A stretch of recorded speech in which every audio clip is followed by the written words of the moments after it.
Hello friends, welcome to Ameera's kitchen. வாங்க நம்ம chicken தேங்காய் பால் குருமா எப்படி செய்யலான்னு பார்க்கலாம்.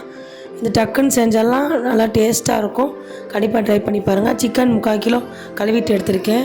வெங்காயம் 3 வெங்காயம் கட் பண்ணி வச்சுருக்கேன். இஞ்சி பூண்டு பேஸ்ட் அரைச்சி எடுத்துக்கலாம். ஸ்டவ் ஆன் பண்ணி 4 ஸ்பூன் கல்லெண்ணெய் ஊற்றிருக்கேன். 3 வெங்காயம் கட் பண்ணி வச்ச வெங்காயம் போட்டுக்கலாம். இதை நல்லா பொன்னிறமாக வதக்கிக்கலாங்க. இது வந்து இட்லி, தோசை, புரோட்டா, சப்பாத்தி, கீ ரைஸ்க்கெலாம் ரொம்ப நல்லாயிருக்கும். கண்டிப்பாக நீங்கள் ட்ரை பண்ணி பாருங்கள். வெறு சாப்பாடுக்கும் சாப்பிட்லாம். இப்போ வதங்கிருச்சு வெங்காயம். 3 ஸ்பூன் அளவு இஞ்சி பூண்டு பேஸ்ட்டு போட்டுக்கலாம். 3 பெரிய தக்காளி போட்டிருக்கேன். சின்ன தக்காளியாக இருந்தால் 5 போட்டுக்கலாம். உப்பு கொஞ்சம் போட்டு வதக்கிக்கலாம். புதினா மல்லி கொஞ்சம் கொஞ்சம் போட்டுக்கலாம். ஜஸ்ட்டு ஃப்ளேவருக்கு தான். இப்போ கழுவி வச்ச சிக்கனை தண்ணி இல்லாமல் வடித்து சேர்த்துக்கலாம்.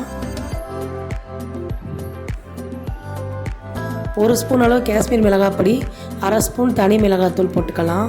காரத்துக்காக 3 ஸ்பூன் அளவு மல்லித்தூள் போட்டுக்கலாம். 1/4 ஸ்பூன் மஞ்சத்தூள் போட்டுக்கலாம். கரம் மசாலா பொடி 1/4 ஸ்பூன் போட்டுக்கலாம். பட்டை, ஏலக்காய், கிராம்பு தாங்க நுணுக்குனது. உப்பு போட்டுக்கலாம் தேவையான அளவு.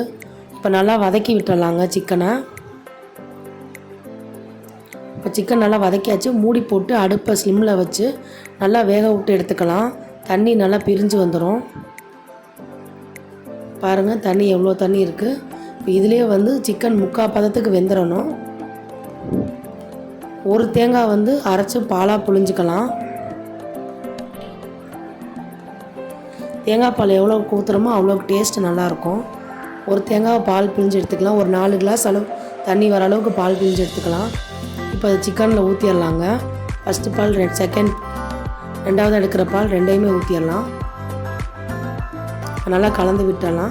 1/4 கிலோ உருளைக்கிழங்கு வேக வச்சு எடுத்திருக்கேன். பேபி பொட்டேட்டோ 2ஆக கட் பண்ணி வச்சுருக்கேன்.